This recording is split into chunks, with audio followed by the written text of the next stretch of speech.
Hi everyone. ఈ వీడియోలో నేను హెచ్టీఎంఎల్లో ఎంటిటీస్ గురించి ఎక్స్ప్లెయిన్ చేస్తున్నా. ఈ ఎంటిటీస్ అనేవి మనకి 2 వేస్గా యూస్ అవుతాయి. ఫస్ట్ వే ఏంటంటే మనకి హెచ్టీఎంఎల్లో కొన్ని సింబల్స్ అనేవి కొన్ని పర్పస్ కోసం రిజర్వ్ అయి ఉంటాయి. ఆ సింబల్స్ని మనం ఎగ్జాక్ట్గా మన కంటెంట్ లాగా హెచ్టీఎంఎల్ వెబ్ పేజ్లో డిస్ప్లే చేయాలంటే నార్మల్గా కుదరదు. అలా డిస్ప్లే చేయడానికి ఎంటిటీస్ యూస్ అవుతాయి. అదేవిధంగా మనకి కొన్ని సింబల్స్ మనం కీబోర్డ్ ద్వారా ఎంటర్ చేయలేము. అలాంటి వాటిని కూడా మన వెబ్ పేజ్లో కంటెంట్ కింద చూపించాలి అంటే ఈ ఎంటిటీస్ అనేవి యూస్ అవుతాయి. ఇప్పుడు ఫస్ట్ రిజర్వ్డ్ ఎగ్జాంపుల్ ఏంటంటే, ఇప్పుడు మనం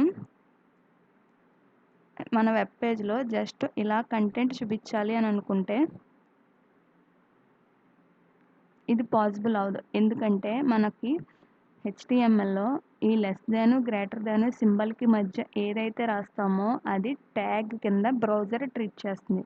ఆ ట్యాగ్ లోపల ఏదైతే ఉందో దాన్ని ఫార్మేట్ చేసి ప్రతి దానికి హెచ్టీఎంఎల్లో ప్రతి ట్యాగ్కి కొన్ని ఫార్మేటింగ్ డిఫాల్ట్గా ఉంటుంది. ఆ ఫార్మేట్లో ఆ టెక్స్ట్ని డిస్ప్లే చేస్తుంది. కానీ అసలు మనకి దిస్ అనేది ఒక ట్యాగే కాదు హెచ్టీఎంఎల్లో. కానీ మనకి ఇలా డిస్ప్లే చేయాలి అంటే టెక్స్ట్ నాట్ పాసిబుల్. కానీ అలా డిస్ప్లే చేయడానికి ఒక వే ఏంటంటే ఎంటిటీస్ అని యూస్ చేయడం ద్వారా. ఇంకోటి ఏంటంటే మనకి copyright symbol, currencies, dollar symbol, rupee symbol, ఇలా ఆ సింబల్స్ మనం కీబోర్డ్ ద్వారా ఎంటర్ చేయలేము. డాలర్ ఎంటర్ చేయొచ్చు, కానీ మన రూపీ సింబల్ అనేది, కాపీరైట్ సింబల్ అనేది మన కీబోర్డ్లో ఉండవు. అలాంటి వాటిని మనం వెబ్ పేజ్లో మన కంటెంట్ కింద చూపించాలి అంటే మనకి ఎంటిటీస్ అనేవి యూజ్ అవుతాయి. మనకి ఎంటిటీస్ యొక్క సింటాక్స్ ఎలా ఉంటుందంటే, ఎంటిటీ అంటే స్టార్టింగ్ యాంపర్సెంట్తో స్టార్ట్ అవ్వాలి. ఇక్కడ ఎంటిటీ నేమ్ ఏదో ఒకటి ఇవ్వాలి. సో ఇక్కడ ఎంటిటీ నేమ్ ఇవ్వాలి, తర్వాత ఎండ్లో సెమీకోలన్ ఇవ్వాలి. సో ఇది సింటాక్స్. సో ఇక్కడ మనకి ఎంటిటీ నేమ్ కానీ ఎంటిటీ నెంబర్ కానీ ఏదైనా ఇవ్వచ్చు. సో ఈ మధ్యలో ఎంటిటీ నేమ్కి ఒక ఎగ్జాంపుల్ ఏంటంటే ఎల్టీ అనేది ఏంటంటే లెస్ దాన్ సింబల్ని మనకి రిప్రజెంట్ చేయడానికి యూజ్ అవుతుంది.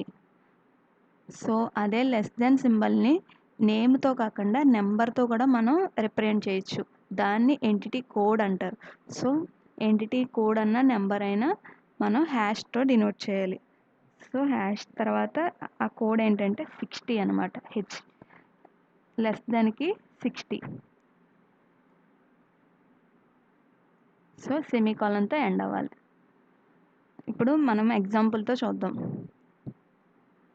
ఫస్ట్ నేను ఫైల్ని సేవ్ చేస్తున్నా.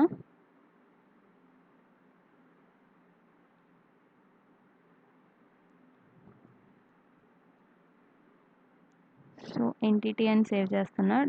మన .html అనేది ఖచ్చితంగా ఇవ్వాలి. సో ఫస్ట్ బేసిక్ స్ట్రక్చర్ అనేది హెచ్టీఎంఎల్ ఎలా ఉండాలో ఆ కోడ్ రాస్తున్నా. సో డాక్ టైప్ ఉండాలి.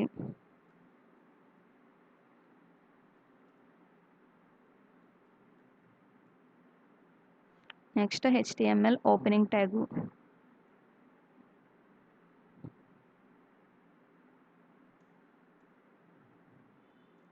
Next head tag,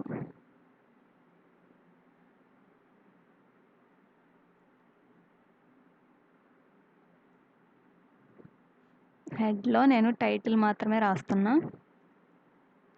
so entities demo. Next body, head tag close చేసిన తర్వాత బాడీ.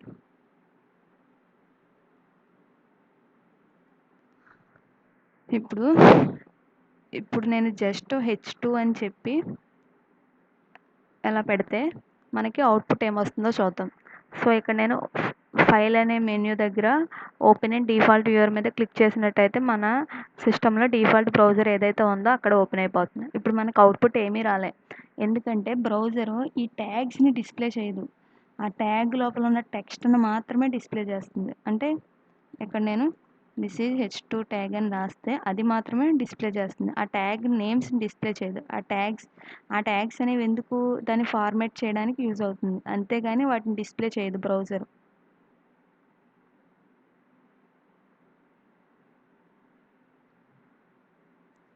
సో ఇప్పుడు నాకు ఇలా ఈ ట్యాగ్ కూడా డిస్ప్లే అవ్వాలంటే మనం యూజ్ చేయాల్సింది ఎంటిటీస్ అనమాట. సో ఇక్కడ లెస్ దెన్ మనకి చూపించాలి అంటే మనం యూజ్ చేయాల్సిన ఎంటిటీ నేమ్ ఏంటంటే ఎల్టీ. సో ఎల్టీ తర్వాత మనకి లెస్ దాన్ అనేది entity name. So entity name అనేది యాంపర్సెంట్తో స్టార్ట్ అవ్వాలి, ఎండింగ్ అనేది సెమీకాలం ఇవ్వాలి. తర్వాత మనకి హెచ్2కి ఏమీ స్పెసిఫిక్ మీనింగ్ లేదు, కానీ మనకి ఈ రెండు కలిపి రాస్తే అది ట్యాగ్ కింద ట్రీట్ అవుతుంది. అదే మనం దీనికి సింబల్ రాసాం, తర్వాత హెచ్2 రాస్తే ఏ ప్రాబ్లం ఉండదు. ఇప్పుడు మనకి గ్రేటర్ దాన్కి ఎంటిటీ నేమ్ ఏంటంటే జీటీ. సో ఇప్పుడు సెమీకాలన్ ఇస్తున్నాం. ఇప్పుడు దిస్ ఈజ్ హెచ్2 ట్యాగ్ అని రాస్తాం. నెక్స్ట్ మళ్ళీ సేమ్ ఇదే కాపీ చేసి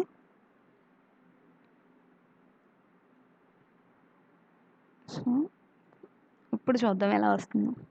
ఇక్కడ నేను బిఆర్ ట్యాగ్ని యూస్ చేస్తున్నాను. బిఆర్ ట్యాగ్ యూస్ చేస్తే దాని మీనింగ్ ఏంటంటే బిఆర్ ట్యాగ్ యూస్ చేసిన తర్వాత ఏదైతే కంటెంట్ ఉంటుందో అది నెక్స్ట్ లైన్కి వెళ్తుంది. సో ఇది చూసారా, ఇక్కడ మనకి అది హెచ్2 ట్యాగ్లా ట్రీట్ చేయట్లే, అది నార్మల్ టెక్స్ట్ కింద ట్రీట్ చేసి ఎగ్జాక్ట్గా ప్రింట్ చేస్తుంది. సో ఇలా ప్రింట్ చేయాలి ఈ ఎంటిటీస్ని యూస్ చేసి. ఇప్పుడు ఈ ఎంటిటీస్ని నేమ్స్ ద్వారానే కాకుండా కోడ్స్తో కూడా మనం డిస్ప్లే చేయొచ్చు. లెస్ దానికి సింబల్ కోడ్ ఏంటి 60 అనమాట. సో ఇప్పుడు నేను సేమ్ కాపీ చేసి నేమ్కి బదులు కోడ్ ఇస్తాను.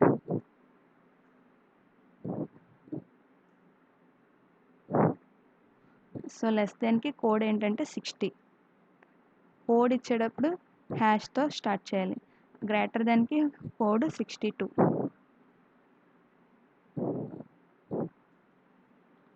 సో సేమ్ 60, 62 ఇక్కడ కూడా ఇవ్వాలి.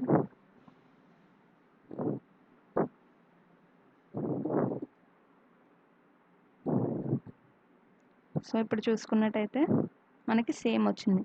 అంటే నేమ్ యూస్ చేసిన కోడ్ యూస్ చేసిన సేమే వస్తుంది, కానీ అన్ని నేమ్స్ బ్రౌజరు సపోర్ట్ చేయదు, అందుకే కోడ్స్ యూస్ చేస్తే బెటర్. సో ఇక్కడ అలా ఉంది. ఇప్పుడు ఇది ఒక పర్పస్ ఎంటిటీస్ వల్ల. నెక్స్ట్ పర్పస్ ఏం చెప్పాను, మనం కీబోర్డ్లో ఎంటర్ చేయలేని సింబల్స్ని కూడా మనం డిస్ప్లే చేయడానికి యూజ్ అవుతుందని చెప్పా. ఇప్పుడు నాకు కాపీరైట్ సింబల్ కావాలి అంటే కీబోర్డ్లో ఉండదు, అది మనకి మన హెచ్టిఎంఎల్ అవుట్పుట్ హెచ్టిఎంఎల్లో చూపించాలి అంటే వెబ్ పేజ్లో యూజ్ చేయాల్సింది ఎంటిటీ నేమ్. కాపీరైట్కి ఎంటిటీ నేమ్ ఏంటంటే కాపీ. సో ఎంటిటీ స్టార్ట్ చేసేది యాంపర్సెంట్తో, ఎండ్ చేసేది సెమీకాలన్తో. ఇప్పుడు మనకి కాపీరైట్ సింబల్ అనేది మన వెబ్ పేజ్లో చూపిస్తుంది. సో ఇది సింబల్. ఈ సింబల్ మన కీబోర్డ్లో ఉండదు, కానీ మనం తెచ్చుకోవడానికి ఈ ఎంటిటీని యూజ్ చేయాలి.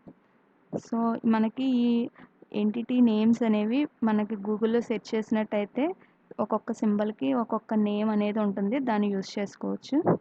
అదే మనకి రిజిస్టర్ సింబల్ కావాలి అంటే రిజిస్ట్రేషన్ ట్రేడ్ మార్క్ అని ఉంటుంది కదా, దానికి కావాలంటే ఆర్ఈజీ అని యూజ్ చేయాలి. సో ఇప్పుడు రిఫ్రెష్ చేస్తే రిజిస్టర్డ్ ట్రేడ్ మార్క్ సింబల్ చూపించింది.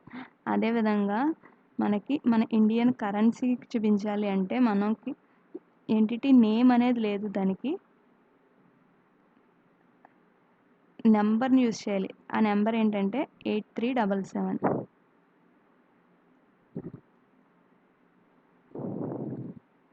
సో ఇప్పుడు మనకి ఇండియన్ కరెన్సీ రూపీ సింబల్ అనేది ఇక్కడ వచ్చింది. ఇవి మనకి ఈ మూడు మనకి కీబోర్డ్లో ఉండవు, కానీ మనం మన కంటెంట్ ఇలా చూపించాలి అంటే మనకి యూజ్ చేయాల్సింది ఎంటిటీస్ అనమాట. సో మనకి ఇంకా ఎంటిటీస్ ఇంకా ఎలా ఉంటాయంటే, ఇప్పుడు నేను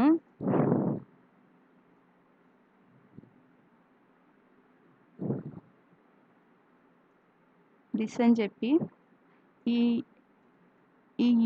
దిస్కి ఈజ్కి మధ్య నాకు ఇంత గ్యాప్ రావాలి అని అనుకుంటే మనం నార్మల్గా హెచ్టిఎంఎల్లో ఎన్ని స్పేసెస్ ఇచ్చినా ఒక్క స్పేస్నే అది కన్సిడర్ చేస్తుంది, రిమైనింగ్ అన్నీ ఇగ్నోర్ చేస్తుంది. ఇప్పుడు నేను దిస్ ఈజ్ రాశాను కదా, ఇప్పుడు మనకు ఒక్క స్పేసే గ్యాప్ వచ్చింది. అలాగే మనకి ఎక్కువ గ్యాప్స్ రావాలి అంటే మనకి ఇంకొక ఎంటిటీ ఉంది ఎన్బిఎస్పి అని. నాన్ బ్రేకబుల్ స్పేస్ అనమాట. సో లైన్ బ్రేక్ అవ్వదు, కానీ ఒక స్పేస్ అనేది ఇస్తుంది.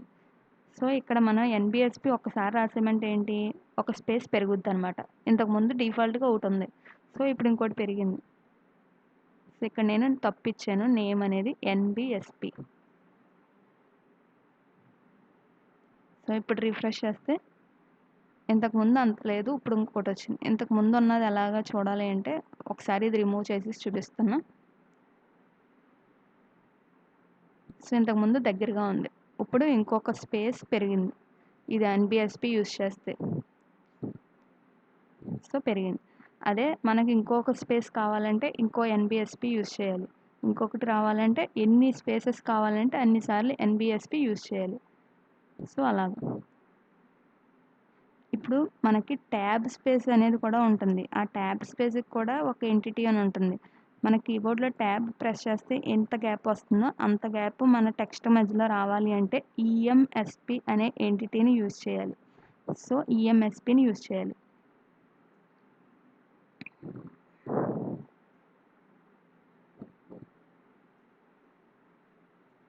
సో ఇక్కడ ట్యాబ్కి, ఇక్కడ నేను రాసే వర్డ్ స్పేస్కి మధ్య, ట్యాబ్ స్పేస్ మధ్య గ్యాప్ ఎంత ఉంటుందో అంత వస్తుంది అనమాట. సో ఇంత గ్యాప్ వస్తుంది. ట్యాబ్ ద్వారా మనకి కీబోర్డ్లో ఎంతైతే గ్యాప్ వస్తుందో అంత గ్యాప్ మనకి చూపిస్తుంది. సో మనకి జనరల్గా ఇదొక వే స్పేసెస్ని రిప్రజెంట్ చేయడానికి. అదేవిధంగా మనకి హెచ్టిఎంఎల్లో ప్రీ అని ఒక ట్యాగ్ ఉంది. ఆ ప్రీ అనే ట్యాగ్లో పెడితే మనం ఈ ఎంటిటీస్ని యూజ్ చేయక్కలే, మనకి స్పేసెస్ రావాలంటే. ఈ ప్రీ అనే ట్యాగ్లో ఏదైతే రాస్తామో అక్కడ స్పేసెస్ మనం ఎన్ని ఇస్తే అన్నీ కన్సిడర్ చేస్తుంది, ఇంక్లూడింగ్ లైన్ గ్యాప్స్ ద్వారా. లైన్ గ్యాప్స్ కూడా ఇక్కడ మనం ఒక లైన్ గ్యాప్ ఇస్తే ఆ లైన్ గ్యాప్ కూడా అలానే ఉంటుంది. ప్రీ ట్యాగ్ అని రాశాను ఇక్కడ. ఇప్పుడు చూద్దాం. సో ఇక్కడ మనం ఎంత గ్యాప్ ఇచ్చినా, ఎన్ని లైన్స్ గ్యాప్ ఇచ్చినా అది అలానే చూపిస్తుంది. హెచ్టిఎంఎల్ ఫార్మాట్ చేయకుండా మనకి జస్ట్ ఎలా ఉందో అలాగే చూపిస్తుంది బ్రౌజర్, మన హెచ్టిఎంఎల్లో ప్రీ అనే ట్యాగ్ని యూజ్ చేస్తే. సో అదేవిధంగా మనకి ఈ లెస్ దెన్ సింబల్ ఎంటిటీని యూజ్ చేసి, గ్రేటర్ దెన్ సింబల్ని ఎంటిటీ యూజ్ చేసి ట్యాగ్ని డిస్ప్లే చేసాం కదా, అదేవిధంగా ఈ ప్రీ అనేది స్పేసెస్ మాత్రమే అలా డిస్ప్లే చేస్తుంది. ఇక్కడ మనం మళ్ళీ ట్యాగ్ రాస్తే అది ట్యాగ్ లాగానే చూపిస్తుంది. అంటే ఇక్కడ నేను హెచ్2 రాస్తే అది హెచ్2 ట్యాగ్ కిందే కన్సిడర్ చేస్తుంది, ఏం చూపించదు. సో ఇక్కడ హెచ్2 అనేది న్యూ లైన్కి వెళ్తుంది కాబట్టి ఇక్కడ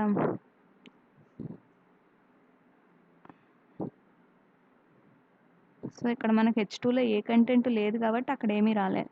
సో ఇప్పుడు మనకి ప్రీ ట్యాగ్ అనేది ట్యాగ్స్ని అలా రిప్రజెంట్ చేయట్లే, మనకి ఇంకొక ట్యాగ్ ఉంది. ట్యాగ్స్ని ఎగ్జాక్ట్గా సేమ్ రిప్రజెంట్ చేయాలి అంటే ఎక్స్ఎంపీ అనే ఒక ట్యాగ్ ఉంది.